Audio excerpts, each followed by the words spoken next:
Yo, yo, yo, what up, everybody? It's your boy Pete Taylor. We back at it again with Lights On Media. I have a wonderful person here with me today. Yes, yes, yes. So gracious to come in here and grace the presence of our screen. Yeah, thank you so No, much. thank you. Thank you so much for having me. I'm honored to be here. No Hello, problem. everybody. You want to introduce yourself to the people? Sure, I would love to. Hello, everyone. My government name is Lavella Moss, but everybody knows me as LaLa D'iore. That's my entertainment name, my stage name, the name that I've taken and created and marketed and branded my career path on. I am a professional dancer, model, creative director, philanthropist, humanitarian, and motivational speaker, and so much more.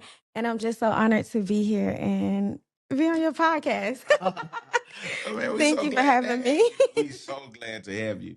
You just named so much stuff, so you just got many hats that you wear. Yes, I do. But it developed over time and with age and just really not being afraid to tap into those different gifts and talents that you have on the inside of you and knowing that you can be one person with multiple purposes. Okay. You know? And so let me ask you this. We're gonna get this question out the way first. Mhm. What do you feel like your ultimate purpose is?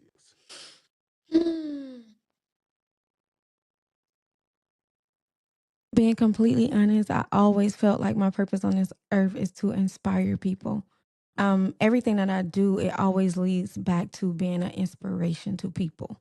Um, my main thing that I feel like is just my gift is dancing. Like it comes so natural to me and it just puts me in spaces and places and open up doors for me in so many ways that I could have never imagined. And but even with my dancing, it inspires people.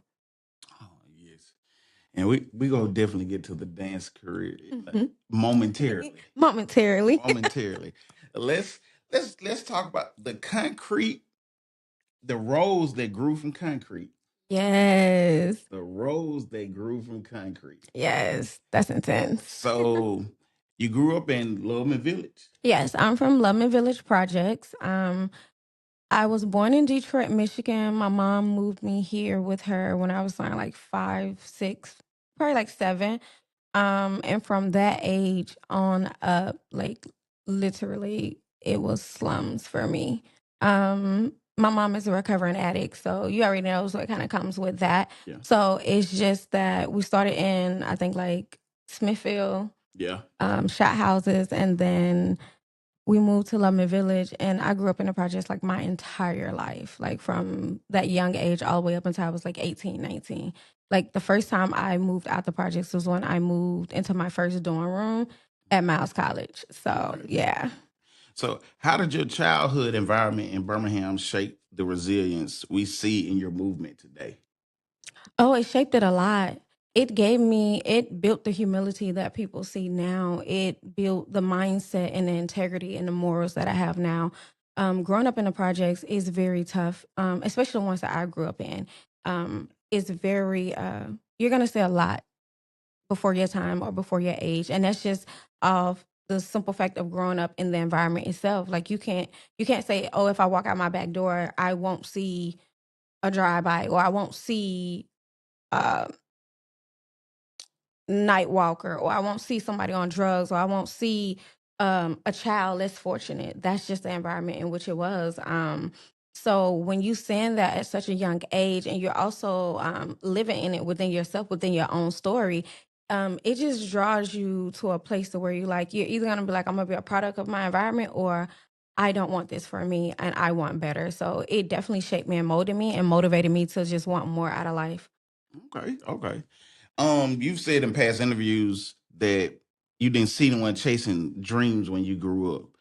Like, when did you realize that you were going to have to be the blueprint for your community? Oh, when I started to become, I'll say around 13, and there was no like creative outlets for me, in the environment that I was growing up in. I think what did it for me is the simple fact that my mom, she put me in this program called Jack and Jill. Shout out to Jack and Jill Incorporation if y'all still doing y'all thing. It's a beautiful program to where they would come to the less fortunate areas and they would take us. to different events and different occasions, and that was opened up my mind to be like, oh, they are the ones who took me to my first ballet, my first opera, my first theater play, different things of that nature, like just exposing the mind. And I had already had a niche for praise dancing because I started that when I was very, very young. But one thing about my mom, she did keep us in church. So church also opened up the doors for the singing, the dance, and the acting. That's where I did like my first play, Christmas plays, Easter plays, choir rehearsal, singing in the choir, step team. So it's like the gift and the talents was already there for entertainment and being on stage. So going back to the whole thing where being a part of Jack and Jill, it exposed me to more. So when I was going back home, like in the projects, it was like, dog, I don't have a dance studio to go to. Like our parents aren't at the spectrum to where it's like, oh, let us invest in our kids and put them in creative arts or anything like that. So growing up looking around, you don't have nobody chasing no dreams. You really just have your OGs that's on the block. You have your big sisters that you look up to, but they just you know, and you got your aunties and the generations of your family before you, but they're just still trying to survive. They're still trying to figure it out because they're still living off what nobody ever told them. So for me, I just realized in that moment, I'm just like, I gotta be the one. I am gonna be the one, and because I had nothing to inspire me or look up to. It was the environment itself that inspired me to want to be better and get out of it and be something different. So that's when I noticed. I'm just like, yeah, I got more inspired by looking at artists on like MTV, BET, stuff like that. And that's when I was like, I'm in the projects. My mom got this big screen TV. That's when Drumline came out. And I just remember watching a movie and I had picked the movie on the big screen and it would come to the breakdown part of them playing the music and dancing. And I was just like, I would cut the music up a lot and I would just dance. And that was like my creativity. Or I would just cut loud music up and just dance in the kitchen. And I knew then, like, yeah, I'm different. Something has to take place. Like, so that was my motivation to be the blueprint. Okay, that's what's up. That's what's up. So, Y'all say, hey, what up? oh yeah, sorry y'all. We had to take our little TikTok break real quick. You know what I'm saying? That's what we do. That's what we do. That's what we do. So, and you've mentioned your mother and your brother. Yes. So they've been big influences with you. Yes. What does it mean to have that kind of anchor when the world around you is so chaotic?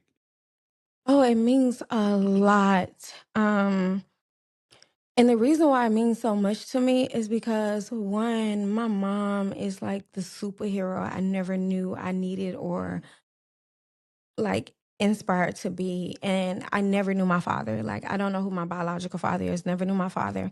So for me, my oldest brother, he stepped up and he fulfilled that role as well as being a big brother. So for me, my mom and my big brother, shout out to Andre Bryant. I love you dearly. Shout out to my mom, Valerie Moss. I love you, girl. Um, it played a pivoted role in my life because once my mom did get clean, she became a whole new beautiful soul. I'm talking about so inspiring, so like on everything that I once didn't know. And my brother's from the moment of him being the oldest, so he's seen it way worse from when we was worse in Detroit all the way to Birmingham.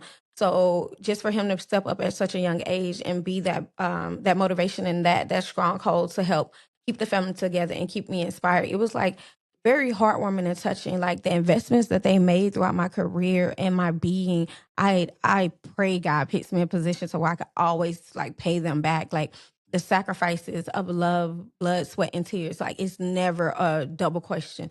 It's like, hey, I got an audition. Like my brother lives in Atlanta now, so it's like, hey, I got an audition. You got the guest room. Oh, hey, I need to stay 6 weeks. I got training. Cool. What you need? Hey, like even times when I just didn't have it, it's like, hey, it was back before I even had a car. Like my brother was buying my bus tickets for me to come from Birmingham to Atlanta to go to auditions and stuff like. And my mom was like, "Okay, my bus come back at 6 a.m. My mom is at that bus stop at 6 a.m." Like, did that for a couple of times with a lot of different auditions from Birmingham to Atlanta. So they just always supported me and poured into me, and it's just like that's a token of love that hits you at a pure heart to know, like, okay, but if they're sacrificing all this time, money, and love for you, it builds your character to make you want to do that for somebody else. So I love my mom and my brother. I love my whole family, but my mom and my big brother, yeah, they Them my ones. Would you say shout out to my folks? Shout out to my mom. Love y'all so much. So let's talk about the dance with Janet audition. Woo! Let's talk about it. So there were over 75,000. 85,000. 85,000. Yeah. Wow. And you were one of only 2 people chosen from the online pool. Yes, worldwide. What was going through your mind the moment you hit submit on your video? So the crazy thing about it is the video that I submitted for the audition was never supposed to be the video. So me dancing downtown in the street with the police officers, none of that was ever planned. It's really God. I can never take nothing from him. I have to give him all the praise and the glory. It was nothing but God, because I had to freestyle on the spot. When they called the police on me, and then my sister was like, "Hey, well, she's just trying to do a dance audition for Janet." Give us the play-by-play of what happened. Okay, so this is what happened. So I had a friend at the time named Devin. Devin was like, "LaLa, let's go to Illison rooftop. No, the Redmond rooftop. We'll go there, we'll vibe." I'm like, "Okay, cool." So when we're leaving, he's like, "Hey, when we get outside, we just gonna dance in the middle of the street. Like, just play some Janet. We just gonna dance." I'm like, "Okay." Mind you, before this, Janet had already made an announcement that she was doing a worldwide dance audition, that she hasn't done a dance audition in 10 years. So everybody was already sending me the video, tagging me, la la da da da. And I'm just like, that overwhelmed me to my core. So I was just like, worldwide, it's people from all over, like me, like this one I don't know. So everybody like, "LaLa, do it, do it, do it." And I'm just like, I don't know what to do. It's like, okay, I can go to the studio, I can do this song, but nothing just really felt real, raw, and authentic. It was just like, okay. Then I started seeing people videos, and I'm like, oh shit, they're not playing. I'm like, mm-mm. So then before I can back myself out of it, God just put people in my life to push me to where it was just like, no. So when we get to the Red Mine, he's like, "We're gonna go downtown. We're gonna go to Red Mine, and after that, we're gonna go outside and we're gonna dance." So we're leaving and we go outside. And when we go outside to the street, we're playing around just dancing. So someone calls the police on us. Shout out to Birmingham police. Love you down. Someone calls the police on us, and it turns out that the police officers that came were really 2 angels sent from God. It was a black police officer and a white police officer. So the black police officer cut the lights on and stuff like that, and he was like, "What are y'all doing?" So my sister walked up to him, and she was just like, "Hey, my little sister is trying to do a dance audition for Janet Jackson, and then that's why we're dancing in the street." So we thought he was gonna make us move and stuff like that, but it didn't happen like that. He was like, "Okay, I'm finna stop traffic for you. I'm finna cut my lights on and shoot the video. Show me what you got." So if you hear on the original video, you hear the police officer on the walkie saying, "Let's get it, Michael Jackson." And he was like, "What song do you want to hear?" And I was like, "Janet Jackson, Pleasure Principle." So they played the song. My sister is like, "We just want to record off your phone." But my other friend, Devin, is recording on the sideline. So that's the video that we captured to post for the submit. So it was probably like a 30-second freestyle. And then you could also hear the police officer on the mic, like, once I started dancing, he's like, "Whoa. Oh, she got it." And then after that, we stop, we go home. I had another friend at the time. I let her see the video, and she said, "LaLa, that's your audition video." I said, "No, it's not." I said, "That is so ratchet. Like, I'm in the middle of the street. Don't you see the police?" Like, I just got on. I said, "No." And she said, "No, LaLa, that is your audition video." She said, "Submit that." She said, "Send me the video. I'm going to put an edit in front of it. After I edit the front of it, I'm going to send it back to you. Post this to your Facebook. That's your audition video." I said, "Okay." She sent it back to me, and she put a caption, the date, the time, Birmingham, Alabama, LaLa D'iore, Birmingham police, Woodwood, and then the raw footage of me dancing in the street with the police is playing.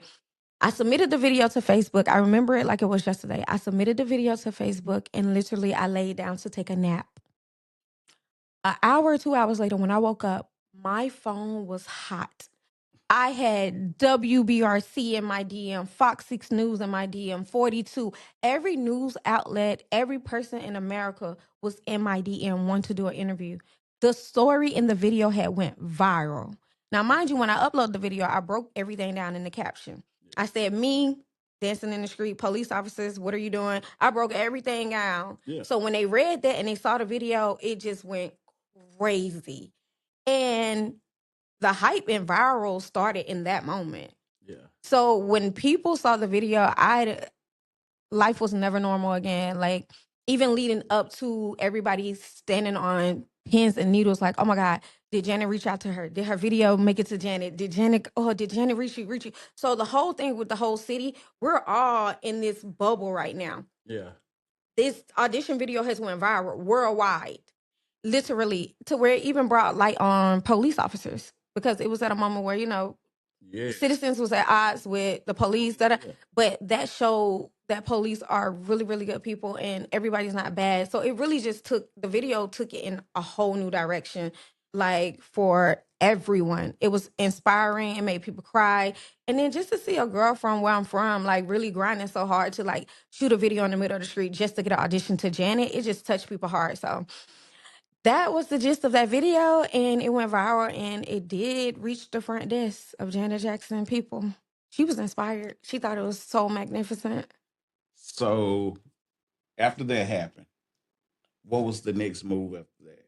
Okay, so after the video went viral, it was probably like a 3-week time span. And with those 3 weeks, I literally was on the news every other day. I was on the radio stations. Like, people were just going crazy, and I was just taking all of it.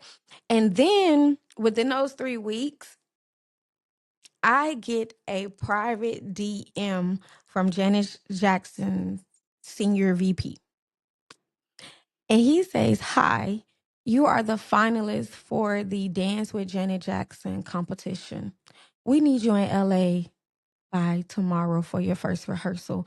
You are a finalist, so that means that once you get here, you will still have to audition in person in front of her." And I'm like, okay. That happened on a Sunday. By that Monday night, I was in LA. By Tuesday morning, I was at my rehearsal with Janet. Like, everything just went boom, boom, boom, boom, boom, boom, boom. And literally, they told me to send my ID. They booked my flight. I didn't have to come out of pocket for anything. All I had to do was be physically ready with my backpack. I cried so much in that moment, because it was like, when they say God will move suddenly, he will move suddenly. And for me, he moved so fast, and it was just like, literally, Sunday, I'm at work at a call center. Then Monday, I'm packing my bag. Monday night, I'm in LA in a nice hotel that she covered everything. And then Tuesday morning, I'm signing my paperwork, and I'm finna start my first rehearsal. And it's so inspiring, because it's a girl from Birmingham, Alabama, and I'm in LA around these top dog dancers from New York, Los Angeles, Miami. Like, they've been booking tours their whole life. Like, that's not my story. You know what I'm saying? Like, this, for me, I've been doing my thing, but this was like my first major artist big break. So it was just like, once I got there to the auditions and I had to jump in and start rehearsing and everything like that, it was dancers. By the end of that process, it was dancers literally saying to me, like, yo, where you from? What's your name? You got that fire. Hey, where that girl from right there? Like, I knew then, like, it don't matter where you from. What's in you is in you. What's on you is on you.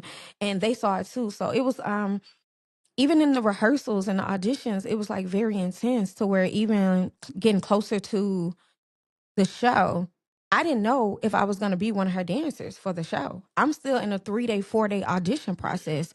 So I've been there since Monday. It was Thursday. They were like, "Hey, Janet is going to want to talk to you tomorrow." And I'm like, okay. Heart beating fast in the hotel room. I called my brother, my big brother, I told you about. I called him crying. I was like, I just don't think I got it. I don't know. Like, it was just so many thoughts, because it's like they kept it so strict, like, in a sense of where, like, no emotions, like, you didn't know if you had it or not. And I didn't even know what the conversation was gonna be about, because I'm like, okay, I've been out here, I've been giving it my all. I pray I move forward. So that's when you see the video that's on social media, well, on the internet, where she's like, hey, Janet is sitting against the wall with her dancers, and she's like, hey, you guys, I've been watching y'all, and I've been watching your dedication. I've been watching how you interact with the other dancers. She just been watching us. And she was like, I've loved what I've seen. And she was like, how would you like to be my dancer? And dance with me at the Billboard award show for my icon. I said, I fell to my knees and started crying. She came over and she hugged me and she was like, "Welcome to J Tribe 30. You are now one of Janet Jackson's official dancers." And I said, "Oh my God." And then that Friday, we had to hit it to Las Vegas. And then Saturday, I was on stage at the Billboard Awards for Janet Jackson Icon Award. Yeah, for after 10 years. That was her first performance after 10 years. So that was your initial in the room with Janet. So Mm-hmm. your first time in the room with Janet, Mm-hmm. because I know me. Mm-hmm. You know, I know I'm a Jackson fan. I've been Michael, Janet. Mm-hmm. I was a fan of Tito and Jermaine. Everybody, I like. You know what I'm saying? Joe Jackson been cool with me. You know what I'm saying? I love Joe Jackson. So you know, Yeah. how was it your first time in the same room, breathing the same air in the same space as Janet? Breathtaking. The level of excellence, the level of professionalism, the level of like, this is the real deal. Like even watching her tap into her and get ready for a show. Like her dedication, her softness, but like her fierceness. So when we first met, all the dancers, we had to sign our paperwork and then we went into the rehearsal space. And when she first got there, she walked around and she introduced herself to every single dancer. Now, mind you, it's 30 of us. And she walked around and shook every single dancer hand and said thank you to us as if you're not who you are. No, thank you. And when she got to me, she her SB was like, "Hey, this is LaLa, the dancer from Birmingham, Alabama, the one with the police officer." And she looked and she said, "What you did was immaculate. You with the police officers? That was amazing. I just loved that video." And she was like, "I'm so honored to have you." And I'm like, You me, I'm honored to be here. So for me, it was just so breathtaking, but also I was so nervous. I was so like, this is Janet Jackson. And this is not like no inspiration moment to where it's like, hey, you guys, we're doing an inspiration piece for Janet Jackson, but she won't be here. No, it was like you're dancing weird. with her. This is her icon award piece. This is her first performance out of 10 years. Like, that's so iconic, and you're honored to be a part of this. So it was very breathtaking, but also inspiring. It was mind blowing, to be honest. Like, I'm being very modest, but if I could scream over, I would. Like, it was just like, oh my God, for sure. But Okay. it was beautiful. It was so beautiful. Yeah. So you're on the stage at the Billboard. Mm-hmm. Dancing behind Janet. Was there ever a moment that you looked and was like, "Oh snap! I'm on stage with"? Yes. Yes. How was it? It was the moment when it was time for us to perform. Okay, that's what I was just gonna say. Mm-hmm. How was it 5 minutes before you went on stage? That's what I want to know. Jitterbugs, because you guys got to understand, like, I've never been to the Billboard Awards, so this is like, it's the Billboard Awards, so this ain't no, you got everybody who's everybody walking backstage with those securities. So when it was time for us to go on stage, we did our little jumps, we did our little, let's go. I see them walking Janet towards her entry side and watching her put the headpiece on and just watching the security and move her. I'm like, oh, she's in her zone. So it makes you get in your zone too. And then I see her other dancers who are like her original everyday dancers. They're in their zone. Like, it's like a sharp focus. Like, after you jump and get your jitters out, it's like, all right, we ready. You had some dancers, we dapping each other up. Like, we got this. We got this. Let's go. Let's go. Remember the moves. Remember the moves. It's like, okay, cool. You ready? I'm ready. They like dapping, like, Yeah. Birmingham, Alabama, you ready? I'm like, I'm ready. It's like, shake it off. You got this. And like, they'll even shake you. Like, you got this. Like, don't trip. You got this. I'm like, okay, cool. That's what it was like the 5 minutes leading up. And then you walk out, and literally, when you walk out, if you ever watch the award shows and you see all them people around and all that screaming, that's real. So the moment that you're walking out, the stage is right here, but you're on the side of the stage. While you're on the side of the stage, people are just at the balcony looking down, screaming, because they know that she's about to come up next. And they know that you're her dancer. So they're screaming, the camera's on you, everybody's screaming. So imagine all that noise, all those lights, and you just so happen to look up. Neo, oh my God. Hi, Neo. And then you start to see all of these other celebrities that's just like lined up right there, ready. I never forget, Neo had on a red suit. You can go look this up now and look up Billboard, you'll see that red suit. Normani, everybody. It was just like front row. So when we get up on stage getting ready to do the whole show, it's just like you see all these celebrities sitting there looking at you. And I'm just like, I can't mess up. Like, you can't mess up. So when she comes on stage and the lights goes down and you hear that intro where she say, give me a beat. You know, Here we go. here we go. And that's when it started. Dum, dum, dum, dum, dum. I said, oh, Lord. And it's just like, once it starts, you just got to go. And you got to keep that, like, that stamina, that whole section, like that whole segment. And she had a high energy section. Like, yeah. But it was like adrenaline was rushing. And then it was to the point where a part of the routine, it was one where I had to literally move in and be off her shoulder. Camera right on her. Camera right on me. It's like, oh, in that moment, you can't miss a beat. Like, and then even just the whole performance of people going so crazy over her. It's just, oh my God, like the screaming never stopped. Like the people are louder than the music. Like being on the actual stage, the whole dress rehearsal. Like we was in dress rehearsal. We had to wait till our Ariana Grande finish. Like I'm watching her rehearse. I'm like, it's just it's like, is this really real right now? But just being in that element and that energy, watching these celebrities get ready to perform in the process of getting ready for a big show like that, it's like it's so inspiring. Like I want to do that. Like that's what I want to do. Like so yeah. So, so that was the 5 minutes before. Mm-hmm. That was the during. Mm-hmm. Now, let's fast forward a little bit. Mm-hmm. 24 hours later, Mm-hmm. after you were just on stage at the Billboard, Mm-hmm. what was in your mind? I just performed at the It was okay. So I don't want to skip the fact that after the Billboard Award show, there's these Billboard parties, like Yeah. they award parties. Um, Janet did not go to the award party. Okay. She rented out a whole club just for her and her dancers and her whole team. So we had our own club. Okay. That's real player. She's really love her down. So she rented out a whole club that was separate from everybody else.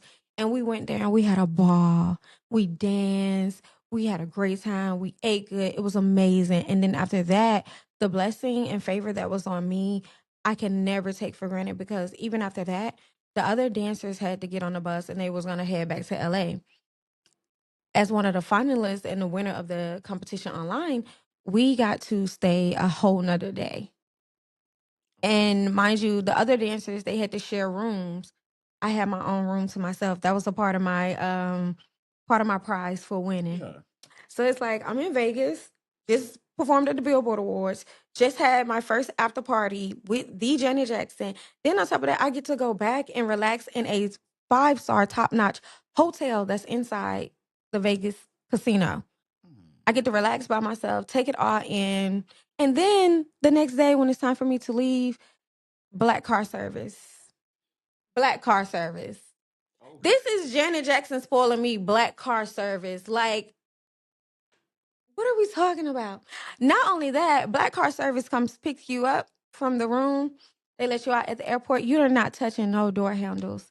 Mind you, from the moment they flew me out to LA all the way up until now, black car service. Okay. You're not coming out of pocket for no Ubers, no anything. Like everything is taken care of. And the treatment that Janet gave me was so like mind blowing and so inspiring too, to where it helps you set your standard.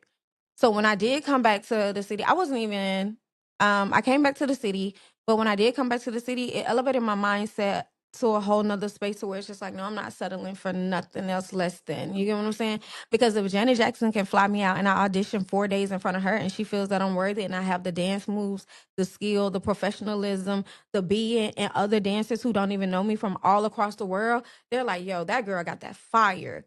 Like literally her lead dancer walked up on me when we was getting ready to do a piece and he said, look, you're in the front. You're in the front with Janet. You're there for a reason. Own it. You got it. And this is her dancer. Shout out to Denzel. He's her lead dancer. He pulled me to the side, and that's when I knew, like, I really got it. Like, you know, and he was just like, you got it. Own it. We see you. Do it. And I'm just like, got you. So it was a beautiful, lovely process.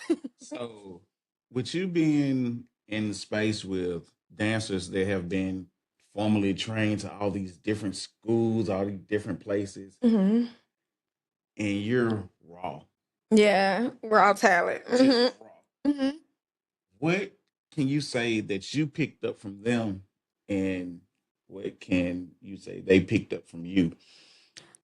To be honest with you, I've had a trained dancer tell me, don't whenever you okay, don't get so trained to where you lose that fire.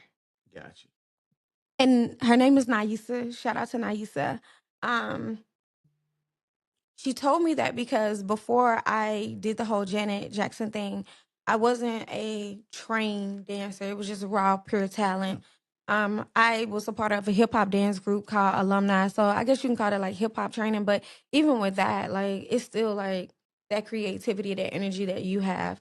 But like as far as like ballet, just that technical training and stuff like that, no. So once I did the Janet Jackson and came back to Birmingham, I wanted to tap into getting trained. Okay. Because it's like if God has already given me the gift and I'm so fire with it just raw, imagine how fire you can be with a little technique under your belt. Because I also I was studying Ashley, Beyonce's captain. And she said to be in order to be $1 million dancer or one of those dancers who's always like performing or booked, become a diverse dancer.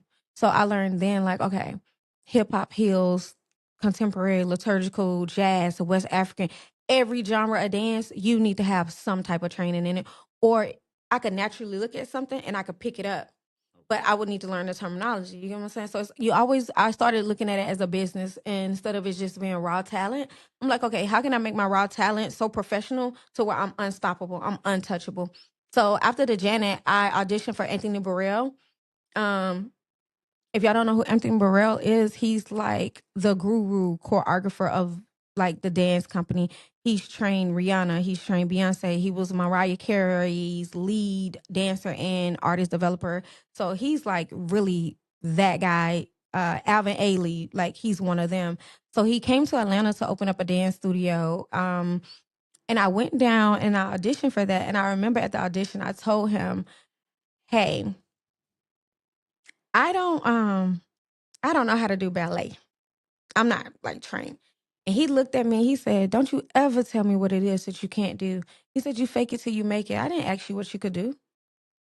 And I knew then right there, I said, "Oh yeah, this is real." So in that moment, I did the audition. They asked us some questions. I told my story. And by my surprise, 3 weeks later, I got accepted into the Anthony Burrell Dance Academy. And within the acceptance letter, I only had 2 weeks to decide because I asked them, I said, well, hey, I live in Birmingham, Alabama. Am I able to be a student and still live here? And they was like, no, you would have to move to Atlanta. So in that moment, I'm like, God, whoa, it's only 2 weeks. Like, I have to drop everything and go, or I could stay comfortable and stay. And at that moment, my adrenaline was on one. I said, forget that. My brother was living in Atlanta. I said, brother, I'm gonna have to come stay with you. Can I come stay with you? He was like, yes, I got you. You can come stay with me. And I dropped everything and I moved to Atlanta. I stayed with my brother. I went to the training, and that's what put me in that area of being a trained dancer. So I had the raw talent with Anthony Burrell. It just made it even more amplified. Was it hard? Yes. Imagine you being a young adult in classes with 5 and 6 year olds running circles around you, doing ballet and everything like that. But it's like what I learned is it's never too late to start. it's never a right time or a wrong time. Like, just start and your body will catch on with whatever it is. But that's the one thing I would say. A trained dancer told me, don't let the training take my fire. And I always keep that raw, authentic, natural gift that you have, for sure. So everywhere you've been, everything you've done, Hmm. you've always rep, represented Hmm. Birmingham, Yes, always. Magic City. Always. So what is that? How did you carry Magic City in the industry? Wait, in the artistry Hmm. that you went into? I literally, everywhere I would go, I would rep my city. I would inform people where I'm from, my upbringing, any and everything. Um, I never disowned my city, no matter where I went. Even when I was in the city, that's how I ended up getting a stamp. I didn't stamp myself as the Concrete Rose. Birmingham, Alabama, stamped me as their own Birmingham's Concrete Rose. They put that in a newspaper article for Birmingham Times, so it was like it just stuck, and everybody was going with it. So that kind of put that stamp and that signature on me. So it's like no matter where I would go, even with different people wanting to honor me and different people invite me different places, it was already stamped Magic City. The girl from Birmingham, Alabama, as the Concrete Rose. Like God had already like built the platform, and I was just building from what he started. And it was just like I couldn't deny it. It was a part of me. Like Magic City, Birmingham, is all a part of me. Like it all made it the impact that it was, because it's like at that time it was just like I ain't never really coming out of Birmingham, or uh we ain't really having motion or stuff of the creative knowledge of that area or the artistic direction. So for that, with the whole Janet and me being from the city and being locally just around doing my thing for so long, I think that is what really put that major stamp on my back of me putting the city on my back and just going with it. Like I couldn't denounce it. Like no matter where I went, every news outlet, every article, it will always say Loveman Village, Birmingham, Alabama. And that would also be an inspiration to people who are not from Birmingham. They'd be like, oh, even when I moved to Atlanta and I was in the dance academy, you know uh how many dance mates I brought back to the city? Because now they just want to see what the city is like. They want to see what Birmingham is giving. They want to try the food. They want that culture. They want that soul. Yes. They think it's really country. And that's another thing. I don't know why people think that Birmingham, Alabama is so dirt roads. And I be like, baby, no. Y'all got it messed up. So all the time, I'm like, no, y'all really think it's just dirt roads and like little tent houses and just a Walmart and stuff is like 80 miles away. I'm like, no. You come down here, you're gonna get your life. Like it's so much to do. And even now within 2026, like Birmingham is expanding rapidly. And I love that for the city. But I've always like loved my city, and my city always loved me. And I tell people all the time, what you put out in your city, that's what you're gonna get back. So if you're always going around saying, oh, Birmingham this, Birmingham that, da, da, da, you gonna get that energy back. And I never put that energy out. So I never could reciprocate that energy that people were saying. I'm just like, nah, my city is different for me. Like they love me. Like even all the way down to being honored as the first African American young adult to be honored by public housing. These are the public housing authority. Just because I grew up in the projects, like it did so big that they're like, yo, we ain't never had nothing like this, or a person from the projects do something on this caliber. Like the whole public housing corporation threw me a threw me the biggest event I've ever seen in my life. And once again, you had the news reporters there, everything. And we did it in the projects at Loveman Village at the gym. I cried because when I walked out to see those little girls, those little boys, like the people that lived there, the OG boys, the block boys, everybody just standing outside like crying. It's like I knew then it was bigger than me. You got OGs out here crying and supporting you. You got little girls who never seen it. It's like when I was growing up, I never seen it. So that's when I knew like this was all a part of God plan. Like it's bigger than me. And it's still going to this day. Like So right now, it's a little girl watching right now. mhm. What would you say to her? No matter what, please always believe in yourself. whatever dream, whatever desire, whatever passion that you have for whatever it is that you want to do, please believe in yourself. And always remember to use whatever it is that you have. You know what I'm saying? I had a thing to where I felt like, oh, I didn't have this, I didn't have that. My mom not this, my family not that. I didn't come from this, I didn't come from that. Like, no, don't ever. There's no limits. To every little girl or any person out there that's watching me right now, and you have a dream or it's something that you want to do in life, please go after it. I just want to pour that message out. Like, one, believe in yourself. Two, never doubt yourself. And three, there's no limits. Give it your all. And whatever it is that you want out of life, like, give it your all. Put that work in. Go that extra mile behind closed doors.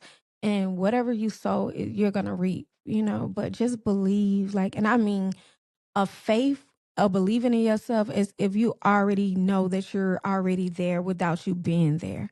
Like, don't be a product of your environment, and don't let the people around you disturb your peace to make you feel like you can't be something. And move in silence.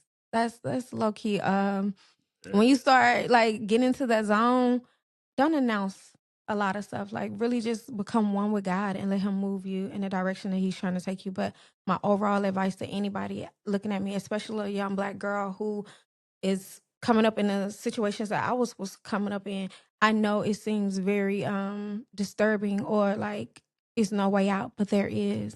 And keep going, because you can be that way out for somebody else. That's what's up. Yeah. So now we get into this part.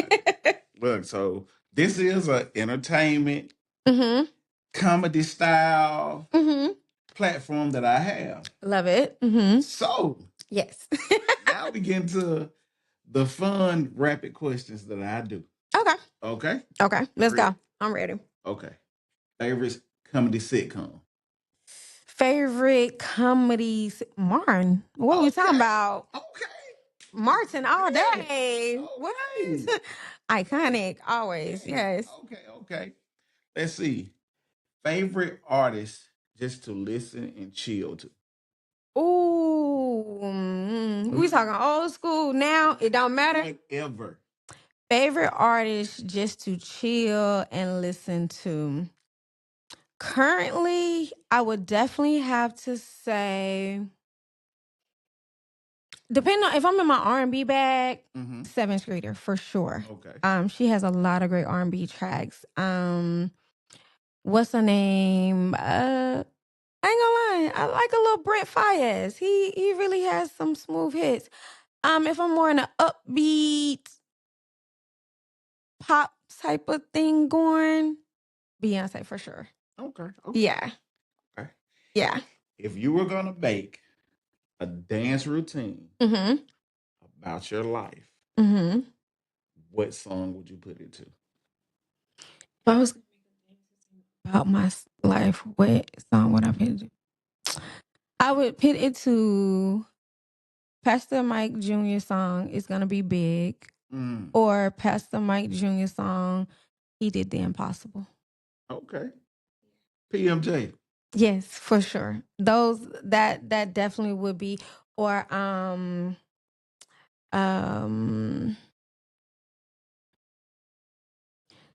another song I would think of would be The Man in the Mirror by Michael Jackson. Okay. For sure. Okay. Yes. That was strong. Yeah. So what's next for LaLa? What's next for LaLa D'iore is stepping into the music portion. Okay. Transitioning to being a full out performance artist. Okay. Definitely hoping to get my foot in the acting door, because I do want to. I am an actress as well. I have training in the area, and the modeling is already doing what it needs to do, but everything that I do, I want it to be groundbreaking. Like for modeling, I still want to be like one of the first African American short runway models. Like, I'm only 4'11", but I can walk a runway down. I think I feel like if I just keep pushing, God will make that way for me. It's very rare that you see a 4'11" model on these fashion runway shows. I mean, like the real big ones, like the Paris Fashion Weeks, where like Madonna them is in front row. Like, everybody's really like slim, tall, and I get the industry and stuff like that, but I still feel like I have a calling to do that because it's one of my passions. As far as my career as in dancing, I want to take that dance career and elevate it to becoming a performing artist to where it hasn't been like, I don't want to say it hasn't been seen or done because people are doing it now, but I just feel like the niche of which in which I am curating my own artistry is going to be different. Um, Definitely later on, I want to get these some books, be an author. So longevity wise, then apparel, clothing line, Nico Lavelle, like just just continue to move forward and push for everything that it is that I desire and I see myself being. That's what's next for me. I'm not giving up on my dreams. I'm just geared up to still keep going harder, stronger, and better. That's what's up. Yeah. That's what's up. Okay. Well, let everybody know what they can follow, what they can subscribe, everything. Okay. So I'm so excited. This was amazing, by the way. For everybody who's watching, everybody who's gonna tap in and watch, you can follow me on Instagram at LaLa LaLa underscore Dior Diore. You can also add me on Facebook at LaLa LaLa space Dior Diore. Um yeah, that's it. Those are my two platforms. Snapchat, I don't really be on there. And we're working on my YouTube now. But once the website and everything is made, it will be in the bio link on my Instagram for sure. But Facebook and Instagram are my main two areas where people can follow me, keep up with everything, and see what I have going on. I will be dropping like little snippets of freestyles and just showing the world that I really can rap and that I really am. I really can do music, and I'm really an artist at heart too. So yeah, stay tuned. That's what's up. Well, thank you so much for coming through. Thank you for having me. I'm so honored. This was amazing. Hey, man, I'm glad you enjoyed yourself. And hey, after when you put your first album, everything together, we'll have you back again. Oh, for sure. Even before then, we still finna link up do some more. Yes, we got to for sure. Like this is the winning team, and I'm honored. And you're amazing. And also, I want to pour into you. Keep doing everything that you're doing. Thank you. Like this is beautiful. Sharing your platform to like let people get their stories and testimonies out there. God is gonna amplify it even more. Just keep doing what you're doing Thank for you so sure. much. No Thank problem. you. No, thank you. Yo, thank y'all for watching. Catch y'all next. Hey, subscribe, comment, ring that bell. Ding ding ding. Hey, we'll catch y'all next time. Peace. Peace.